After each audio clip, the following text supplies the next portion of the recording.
Pathanamthitta Konni മുറിഞ്ഞകലിൽ Taurus ലോറിയും കാറും കൂട്ടിയിടിച്ചുണ്ടായ അപകടത്തിൽ ഒരാൾക്ക് പരുക്കേറ്റു. അതിരുങ്കൽ സ്വദേശി അനിൽകുമാറിനാണ് പരുക്കേറ്റത്.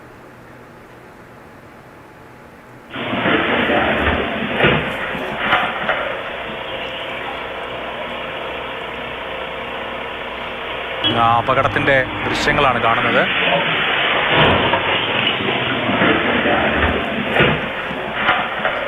സി കെ അബിലാൽ വിവരങ്ങളുമായി ചേർന്നു. അബിലാൽ, മഴ പെയ്ത് തെന്നിക്കിടക്കുകയായിരുന്നു റോഡ് എന്ന് തോന്നുന്നു. ടോറസിലേക്ക് ആ കാറ് വന്ന് ഇടിക്കുന്നത് പോലെയാണ്, പക്ഷേ ടോറസും റോഡ് സൈഡിലായിരുന്നു. അപകടത്തിൽ ഏറ്റ പരുക്ക് സാരമുള്ളതാണോ?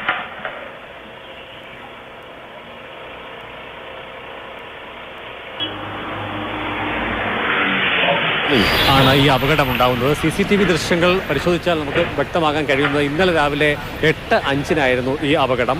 പോത്തുപാറയിലെ ക്വാറിയിൽ നിന്നും ക്വാറി ഉൽപ്പന്നങ്ങളുമായി എത്തിയ ലോറിയാണ് എതിർദിശയിൽ വന്ന കാറിൽ ഇടിക്കുന്നത്. CCTV ദൃശ്യങ്ങളുടെ ആരംഭത്തിൽ തന്നെ ലോറി വലതുവശം ചേർന്ന് വരുന്നത് കാണാം. ഒപ്പം തന്നെ വശത്ത് നിർത്തിയിട്ടിരുന്ന ഒരു കാറിനെ മറികടക്കാനുള്ള ശ്രമം അത് പൂർത്തിയാക്കി മുന്നേറുന്നതിനിടെയാണ് എതിർദിശയിൽ കാറ് വരുന്നത്. CCTV ദൃശ്യങ്ങളുടെ വിശദാംശങ്ങളിലേക്ക് പോവുകയാണെങ്കിൽ 2 വാഹനങ്ങളും അല്പം വലതുവശം ചേർന്ന് വരികയും ഇത് അപകടത്തിനിടയാക്കുകയും ചെയ്തു എന്നുള്ളതാണ് മനസ്സിലാക്കാൻ കഴിയുന്നത്. കാർ ഡ്രൈവർ മുറിഞ്ഞകൽ സ്വദേശിയായിട്ടുള്ള അനിൽകുമാർ എന്ന 43-കാരനാണ് പരിക്കേറ്റത്. ഇദ്ദേഹം താലൂക്ക് ആശുപത്രിയിൽ ചികിത്സയിൽ തുടരുകയാണ്. ഇടിയുടെ ആഘാതത്തിൽ കാർ പിന്നിലേക്ക് നീങ്ങി നിൽക്കുന്നത് നമുക്ക് കാണാൻ സാധിക്കും.